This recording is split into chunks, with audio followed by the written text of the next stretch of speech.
Welcome to my YouTube channel. आज मैं आपको क्लास 4 के लिए चैप्टर नंबर 12 के बच्चों सभी क्वेश्चन आंसर जल्दी लिखने बताऊंगी। तो क्योंकि पहले मैं आपको ये चैप्टर डिटेल में पढ़ा चुकी हूँ, तो यहाँ पर सिर्फ हम क्वेश्चन आंसर लिखना सीखेंगे। तो बुक के पेज नंबर 149 से चैप्टर के क्वेश्चन आंसर स्टार्ट हैं। पहला क्वेश्चन है कि आपको ये नाटक कैसा लगा और क्यों। तो आंसर में लिखोगे कि मुझे ये नाटक बहुत अच्छा लगा क्योंकि इस नाटक में तेनालीरामन की चतुराई व सूझबूझ देखने को मिलती है कि वो कैसे अपनी सूझबूझ और तर्क शक्ति के आधार पर दंड से बच जाता है। अगला क्वेश्चन है कि आपने तेनालीरामन के किस्से की तरह और किसकी बुद्धिमानी के किस्से सुने हैं, उनमें से कोई एक किस्सा आपको सुनाना है। तो आप इसका आंसर ऐसे लिख सकते हो कि मैंने तेनालीरामन के किस्से की तरह बीरबल की बुद्धिमानी के किस्से सुने हैं। एक बार अकबर ने बीरबल से पूछा कि सबसे चतुर आदमी कौन है। बीरबल ने एक साधारण आदमी को दरबार में बुलाया और कहा कि ये सबसे चतुर है। अकबर को आश्चर्य हुआ।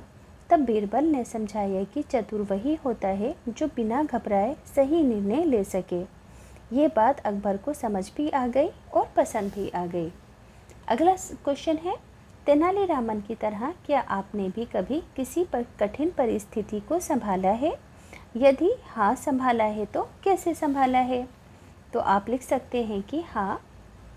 तीसरा आंसर है हाँ, एक बार स्कूल में कुछ बच्चे आपस में झगड़ रहे थे। मैंने बीच में आकर दोनों को शांत किया और उन्हें समझाया कि झगड़ा करना ठीक नहीं है। फिर मैंने उन्हें मिलजुल कर हल निकालने के लिए कहा। चौथा क्वेश्चन है बच्चों, यदि तेनालीरामन शतरंज का खेल जानते तो नाटक का अंत क्या होता। तो चौथे का आंसर आप इस तरह लिख सकते हो, यदि तेनालीराम शतरंज का खेल जानते तो वो अपनी चतुर चालों से राजा को हराकर दिखाते कि चतुराई सिर्फ बातों में ही नहीं खेल में भी होती है। अब बच्चों इसी तरीके से नीचे 5 क्वेश्चन है। पहला क्वेश्चन है कि सभी दरबारी तेनालीराम से ईर्ष्या क्यों करते थे, है ना। तो आप जवाब में लिखोगे कि सभी दरबारी तेनालीराम से ईर्ष्या इसलिए करते थे, क्यों जलते थे, क्योंकि महाराज उनकी बहुत प्रशंसा यानी कि तारीफ करते थे। अगला क्वेश्चन है कि दरबारियों ने राजा से तेनालीरामन के बारे में क्या कहा। तो आप आंसर लिखोगे कि दरबारियों ने राजा से तेनालीरामन के बारे में कहा कि वे शतरंज के अद्भुत खिलाड़ी हैं, इस खेल में वे अच्छे को मात दे देते हैं। अब तीसरा है, शतरंज खेलते समय राजा को तेनालीरामन पर क्रोध क्यों आ रहा था। तो आंसर लिखोगे कि शतरंज खेलते समय राजा को तेनालीरामन पर क्रोध इसलिए आ रहा था क्योंकि उन्हें लग रहा था कि वे सही तरीके से शतरंज नहीं खेल रहे थे। अगला क्वेश्चन है, तेनालीरामन ने मुंडन से बचने के लिए क्या चाल चली। तो आंसर आप लिखोगे कि तेनालीरामन ने मुंडन से बचने के लिए महाराज से कहा कि माता पिता के स्वर्ग सिधारने के बाद ही मुंडन किया जाता है और अब आप ही मेरे माता पिता हैं। आपके स्वर्ग सिधारने से पहले मैं मुंडन कराऊं तो अवश्य आपके ऊपर मुसीबत आ जाएगी। अगला लास्ट क्वेश्चन है कि घर में खेले जाने वाले खेलों में से आपको सबसे अच्छा खेल कौन सा लगता है और ये खेल कैसे खेला जाता है।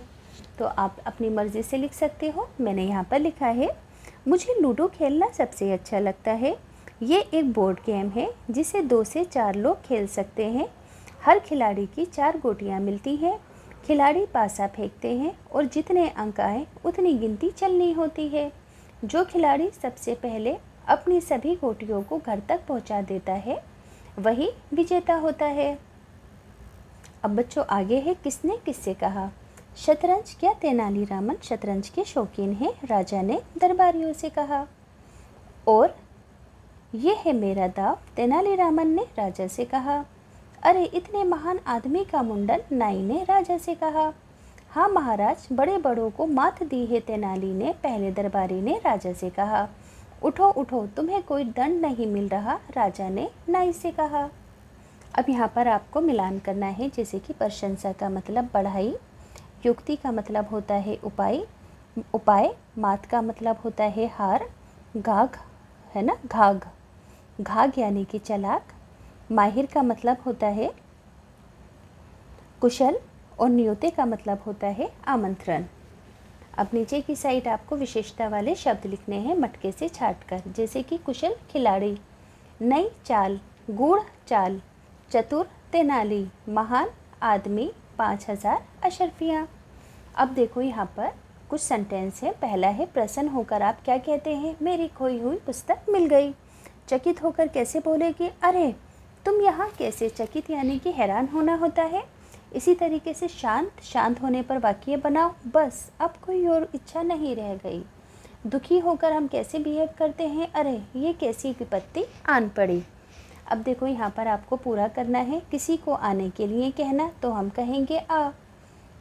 जमा का विपरीत अर्थ क्या होता है, जाना का विपरीत अर्थ आना। किसी के प्रति कृतज्ञता व्यक्त करना यानी कि उसका आदर करना। किसी व्यक्ति या वस्तु का आना या पहुंचना उसे कहते हैं आगमन। जो बहुत ज़रूरी हो उसे कहते हैं आवश्यक। अब देखो यहाँ पर शतरंज की कुछ चालें हैं, जैसे घोड़े की 2.5 चाल और 1 चाल भी होती है, हाथी की 1 चाल, मंत्री की तिरछी चाल, राजा की 1 चाल, ऊँट की तिरछी चाल होती है और सिपाही की भी 1 चाल होती है। अब यहाँ पर बच्चों कुछ गेम्स हैं, जैसे कि ये है ना राजा मंत्री चोर सिपाही का खेल, ये है लट्टू का, ये है सांप सीढ़ी का और ये है गट्टे खेलने का। हमारी भाषा में इसे गट्टे कहते हैं, सांप सीढ़ी को सांप सीढ़ी, लट्टू को लट्टू कहते हैं। और ये जो यहाँ पर अष्टाचक्कन कहा गया है ना, इसे अष्टाचक्कन को हमारी भाषा में चौसर कहते हैं और चोर सिपाही वाली पर्ची को चोर सिपाही कहते हैं। लास्ट के अंदर बच्चों आपको इसको भी कंप्लीट करना है। यहाँ पर आपको केवल संज्ञा वाले शब्दों से ही कनेक्ट करना है। संज्ञा किसी कहते हैं, किसी इंसान के नाम को, चीज़ के नाम को, जगह के नाम को, है ना। जैसे कि हम मंत्री से कृष्णदेव पर, तेनालीराम पर, पुस्तक पर, आदमी पर, दरबार पर, आकाश में, है ना, फिर भवन पर, फिर नदी, गंगा, नर्मदा, यमुना, है ना, जहाज़, महल, शहर, हाथी, सिपाही, है ना, ऐसे करके यहाँ पर आकर पहुँच जाएंगे।